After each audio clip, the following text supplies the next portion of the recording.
নাগরিক ভোগান্তি কমাতে ২১টি জেলার ভূমি রেকর্ড রুমকে ডিজিটাল করেছে ভূমি মন্ত্রণালয়। বুধবার সচিবালয়ে নিজ মন্ত্রণালয়ের সভাকক্ষ থেকে ডিজিটাল রেকর্ড রুমের উদ্বোধন করেন ভূমিমন্ত্রী সাইফুজ্জামান চৌধুরী।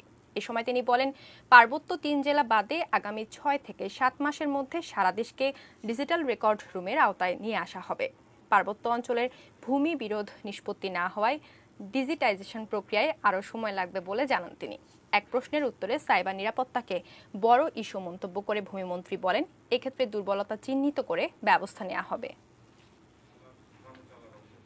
পার্বত্য চট্টগ্রাম তার বাংলাদেশের বাইরের কোনো টেরিটরি না, ওখানে একটু আপনারা জানেন সেন্সিটিভিটি আছে, সেটা আমরা একটু ফাইন টিউনিং করে আমরা সেটা করব। With regards to rest of the 40 district, 40টা জেলা, যখন যেটা রেডি হবে তখন ওই জেলাটাকে আমরা ইনক্লুড করে ফেলবো। অর্থাৎ আশা করি ইনশাআল্লাহ আগামী ৬-৭ মাসের মধ্যে আমরা মোটামুটিভাবে পুরো কাজটা সম্পন্ন করতে